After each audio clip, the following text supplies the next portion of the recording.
Assalamualaikum Teteh. Waalaikumsalam. Kan, kita perawat yang dinas pada pagi ini. Saya perawat ini. Dan saya perawat Lahmi. Iya. Teteh bisa disebutkan nama Teteh siapa? Teteh ini tanggal lahirnya? Hari 2004. Oke, saya Teh. Teteh keluhannya sekarang yang dirasa apa? Pusing. Selain itu perutnya sakit. Selain itu ada keluhan lain? Badannya paling lemas. Pusing dan nyeri perutnya dari kapan Teh? Dari 3 hari yang lalu. Ada demam nggak Bu? Iya, ada demam. Jadi demam hari keberapa? Hari keempat. Hari keempat. Nyeri perutnya dari hari keempat juga? Enggak, kapan tadi katanya? Oh iya. Biasanya Teteh kalau lagi sakit perut atau lagi demam melakukan cara apa di rumah? Paling dikompres aja. Teteh dikasih dulu ya. Ya. Ibu, Teteh waktu di rumah suhunya berapa? Sekitar 39. Oh 39, berarti demam ya. Iya. Sekarang juga saya itu lagi ya, dicek lagi suhunya.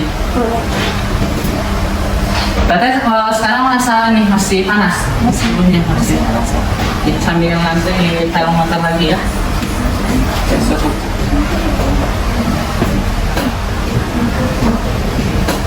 Oke, Teteh dicek suhu lagi ya Teh? Iya. Oke, ya suhunya masih tinggi Teh, masih 39,2 ini. Gitu. Teteh, sebelumnya tadi Dede sudah dijelaskan ya sama dokternya bahwa Teteh sakit demam berdarah. Demam berdarah itu ditandai dengan trombositnya menurun. Ya, saat ini trombositnya Teteh kan ada di angka 90.000 gitu ya. Jadi perlu dirawat untuk menstabilkan trombositnya gitu. Sebelumnya Teteh pernah kesini belum dengan penyakit yang sama DHF? Belum pernah. Belum pernah, baru sekarang berarti ya karena DHF. Seperti itu. Kalau dari keluarga barangkali ada riwayat DHF atau enggak? Enggak ada. Oke. Sebelumnya Teteh dan keluarga apakah tahu DHF itu disebabkan karena apa demam berdarah itu? Itu belum tahu ya. Hanya aku mungkin ya? Iya betul. Iya. Atau ada yang lain? Oke, betul ya karena memang. Kalau di lingkungan di rumah seperti apa Bu? Apakah pernah dilakukan cleaning sebelumnya? Atau mungkin drainasenya juga bagus atau gimana? Ventilasinya gitu, ventilasi di rumah. Kayaknya mah bagus ya Bu. Iya. Oke. Kalau di rumah suka ada pakaian yang gantung gitu kan? Ada sih kalau harus dipakai kadang-kadang. Kalau kondisi bak atau kalungnya tertutup atau terbuka? Terbuka ya. Oke. Suka dikuras nggak? Suka. Berapa bulan sekali?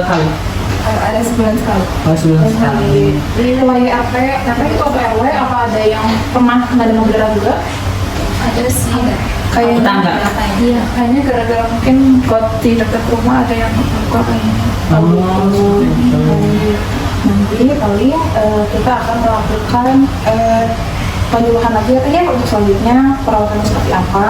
Nanti kita akan kembali untuk mengkaji Teteh bersama dokter ya. Nah, sebelum saya tinggal, apakah ada yang ingin ditanyakan? Belum ada. Oke, kalau begitu terima kasih. Kita izin pamit dulu ke ruangan ya. Nanti kalau ada apa-apa boleh datang saja langsung ke nurse station atau ruang perawat. Kalau enggak nanti boleh dipincit belnya gitu ya. Oh iya. Telepon kita. Oke, sekian. Terima kasih.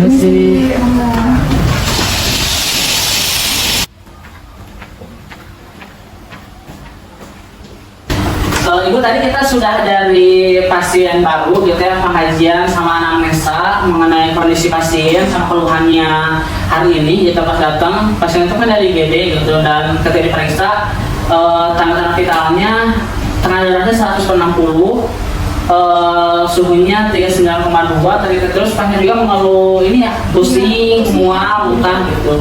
Kemudian dari hasil lab juga tadi di IGD udah di lab gitu, trombositnya rendah sekali, cuma 90.000 seperti itu. Iya, di sini ada beberapa diagnosa perawatan ya Bu ya, yang bisa kita ambil. Untuk diagnosa prioritasnya kita yang diutamakan adalah hipertermia yang berhubungan dengan proses penyakit ditandai dengan suhu yang 39,2. Oke, kalau misalkan hasilnya begitu, sekarang mungkin kita lakukan mulai prevention antibody yang mengenai perawatan demam di rumah sakit gitu. Iya Bu. Jadi sekalian nunggu visit dokter aja nih ya. Iya, sekalian ya. Halo Pak Egi, ada pasien saya nggak ini hari ini? Ada dok satu, baru datang dari IGD dok. Ya, ibunya ya dok ya, hari ini keluhannya ada pusing, terus dari perut, juga demam hari keempat ya saat ini. Nah, sekarang kamu mau sekalian pikir dong, sekalian kita yang disampaikan itu.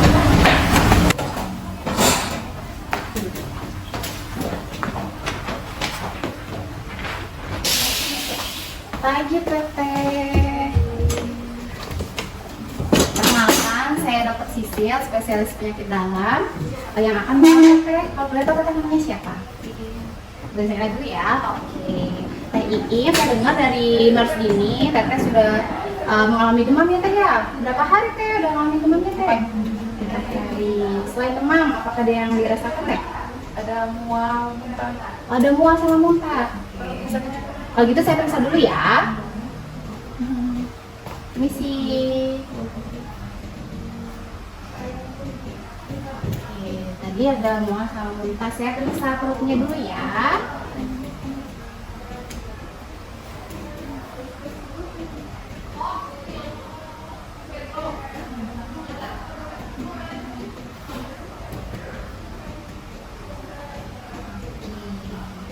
Ada lagi Teh keluhan yang dirasain Teh? Nah, ada, saya lihat juga dari hasil pemeriksaan ya, promosi Teteh juga masih turun, terus kita observasi ya selama di sini ya, jadi Teteh perlu dirawat beberapa hari di sini untuk melihat perkembangan kebutuhan tubuh Teteh. Nanti saya akan resepkan obatnya. Kalau gitu ada yang ingin Teteh tanyain? Enggak ada. Saya kalau nggak ada, saya izin ke pasien yang lainnya Teh ya. Terima kasih. Iya, mari Bu. Teteh ya, karena Teteh kan saat ini ada demam ya Teh ya, untuk perawatan mandiri pada demam, Teteh bisa melakukan kompres hangat ya, kompres hangat di lipatan seperti di lipatan ketiak, lipatan paha, di dahi juga bisa dan juga di leher juga bisa. Untuk air panasnya ada di dispenser depan ya. Kemudian untuk perawatan dari perutnya kita bisa melakukan dengan kompres hangat menggunakan gel panas, kulit panas juga nanti kami akan sediakan. Kemudian Teteh juga tadi ada mual muntah ya. Ya, untuk mual muntah Teteh bisa makan dengan porsi sedikit-sedikit, namun sering. Nanti usahakan kalau makanannya sudah matang, Teteh langsung makan yang masih hangat sedikit-sedikit aja gitu. Oke, sebelumnya ada yang ditanyakan? Oke, jika tidak ada, saya tinggal dulu ya Teh ya. Jika ada yang perlu dibutuhkan lagi, bisa kontak aja kalau Ibu yang kirim. Ya, makasih ya semua.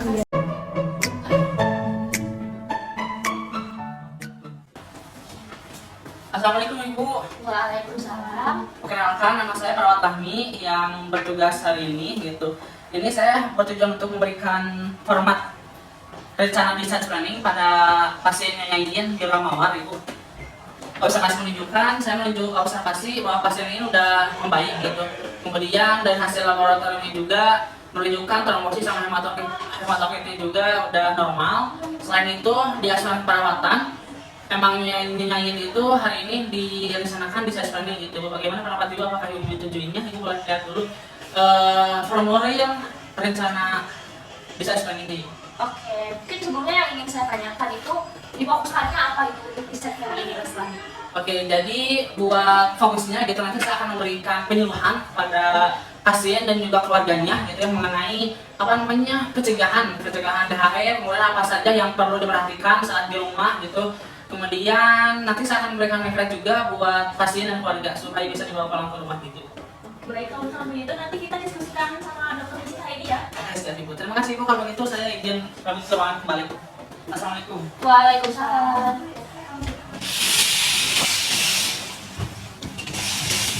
Selamat pagi, Pak Iin. Apa kabar? Baik. Baik. Perkenalkan saya perawat ini ya, Bu. Hari ini bagaimana kondisi Teteh? Baik. Baik. Bagaimana tidurnya semalam? Apakah nyenyak? Udah nyenyak. Teh Iin, saat ini akan ada dokter visit ya. Ada dokter Sisil yang akan memeriksa kondisi Ibu. Selamat pagi Teteh. Saya dengar dari nurse yang merawat Teteh bahwa kondisi Teteh sudah membaik ya. Saya lihat juga dari hasil laboratorium menunjukkan perkembangan yang baik. Jadi gimana pola makannya pagi ini? Habis nggak makanannya? Habis. Habis, oke. Karena pola makannya sudah baik ya, Teteh juga sudah mulai nafsu makan. Nanti lebih banyak minum air putih aja biar suhu tubuh Teteh bisa normal kembali. Mungkin saya akan sedikit periksa Teteh ya Teh ya.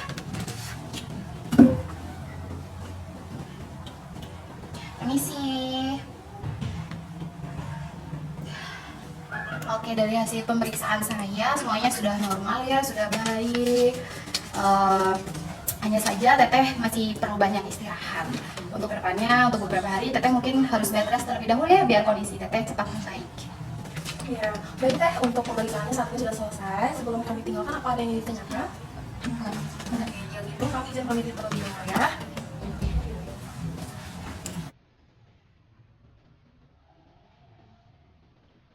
Mengenai pasien Nyonya Iin, apa sebaiknya boleh direncanakan pulang? Karena dari hasil observasi hasil perawatan sudah membaik dan dari hasil trombositnya juga udah normal, hematokritnya juga udah normal.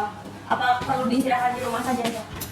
Tadi saya juga sudah melihat ya hasil laboratorium dari Nyonya Iin juga memang sudah ada peningkatan kesembuhannya. Tapi sebaiknya menurut saya perlu diistirahatkan lebih lama lagi di sini. Jadi kalau begitu dok, dari asuhan keperawatan sudah membaik, dari intervensi juga sudah tercapai. Apa perlu lebih banyak istirahat di rumah saja dok? Tapi kalau misal istirahat di rumah, apa tidak menutup kemungkinan bahwa nantinya suhu tubuh Nyonya Iin akan mengalami peningkatan kembali? Menurut saya lebih baik dihospitalisasi lebih lama lagi di sini untuk melihat ke depannya. Maaf dok, sebelumnya pasien itu sebenarnya hanya memerlukan istirahat aja yang cukup gitu.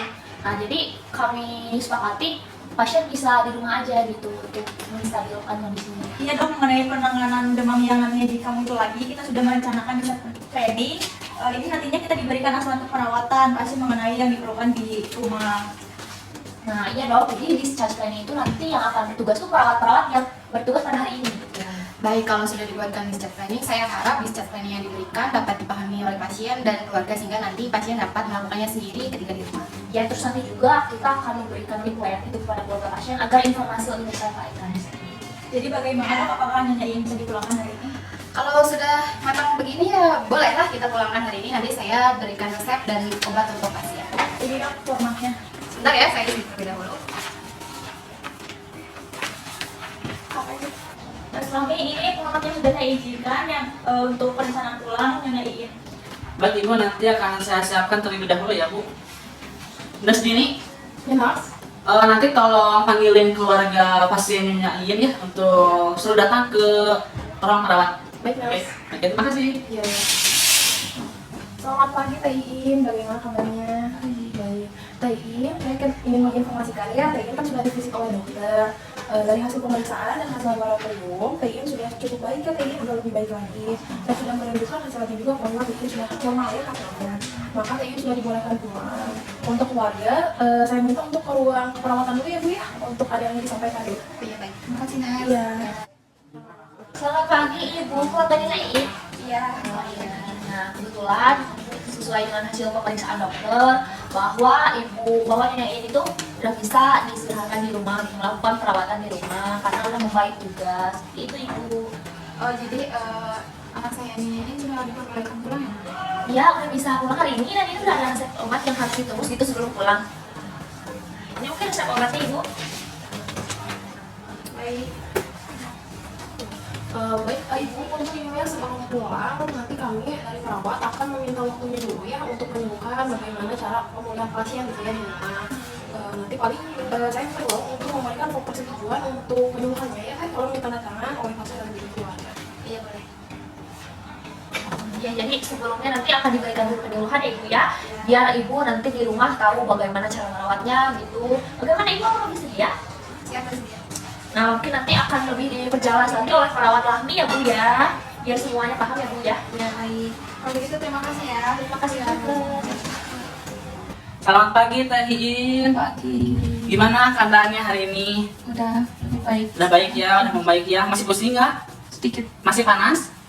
Udah enggak ya, alhamdulillah. Oke, Teh Iin, sebelumnya perkenalkan kami dari perawat ruang mawar gitu yang bertugas hari ini. Rencananya kita akan memberikan penyuluhan kepada Teh Iin serta keluarga gitu ya mengenai apa-apa yang harus disiapkan atau dicegah dan penanganannya harus seperti apa gitu ketika nanti di rumah gitu ya. Dan nanti akan diberikan informasi-informasi mengenai hal seperti itu. Dan nanti kita di akhir juga akan memberikan leaflet gitu ya untuk dibawa pulang supaya Teh Iin serta keluarga dapat memahami gitu ya, lebih memahami tentang perawatan di rumah nanti gitu. Tapi sebelum dimulai, ada yang akan terlebih dahulu?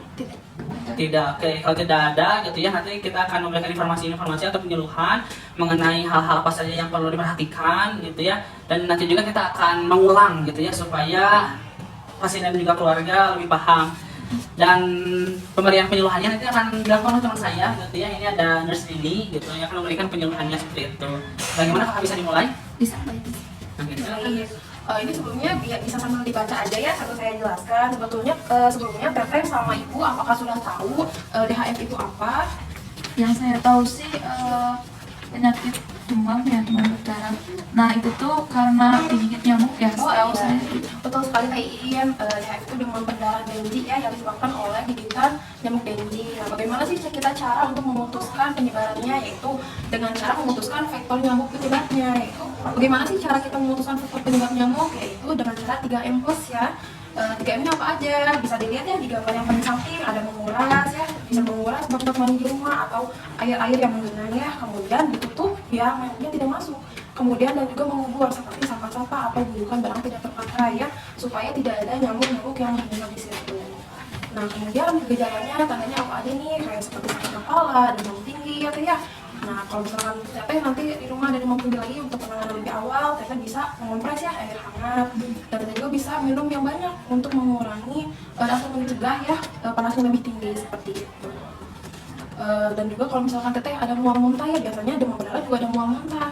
Nah, Teteh bisa coba makan sedikit tapi sering, dan juga porsinya hangat gitu ya, porsinya sedikit tapi hangat gitu. Dan ingin ditanyakan lagi Teh sebenarnya? Belum sih. Oke, sampai sini sudah paham? Sudah. Oke, bisa diulangi kembali bagaimana sih cara untuk mencegah penyebaran nyamuk dengue tadi? Bisa. Mungkin yang pertama tadi melakukan 3M ya. Jadi menguras, menutup, sama memukul. Iya, betul sekali. Itu mungkin ya untuk pencegahannya. Betul sekali. Untuk ciri-ciri nyamuknya seperti apa sih nih? Ada ya Teh ya? Ciri-ciri nyamuknya ada seperti di gambar, tuh berwarna hitam dengan berang-berang putih di seluruh tubuh. Kemudian biasanya tempatnya itu di yang agak lembab ya, dan juga gelap. Kemudian biasanya menggigitnya itu pada pagi sampai sore hari. Dan juga senang pada benda-benda yang bergantung. Jadi di rumah dibiasakan kalau misalkan ada baju gantung atau ada pakaian seperti itu ya, diawasin gitu ya Teh ya, disampaikan seperti itu. Sudah cukup dipahami ya? Sudah. Jadi apabila sudah cukup dipahami, mungkin cukup sekian dari informasi dari kami. Semoga bermanfaat dan dapat diaplikasikan semua ya. Ini live-nya bisa dibawa ke rumah aja ya. Iya. Ya, Makasih ya Nas. makasih ya. Ya, kalau gitu kita pamit ke ruangan dulu ya. Nanti kalau ada apa-apa boleh panggil kita di ruangan perawat. Oke. Jadi boleh pulang ya. Sudah boleh, Iya, sudah nanti boleh. tinggal tunggu dibereskan semuanya ya. Oke, terima kasih atas diskusinya. Mudah-mudahan apa yang kita sampaikan mudah-mudahan bisa diterapkan nanti di rumah ya. Dan mudah-mudahan Teh juga tidak kembali lagi ke sini gitu ya. Dan jangan lupa nanti 1 minggu lagi gitu ya kata dokter buat kontrol ya. Dan sekarang berarti kalau sekarang hari Senin, nanti kesini lagi berarti hari Senin seperti itu ya. Iya. Oke. Terima kasih dulu ya. Ya.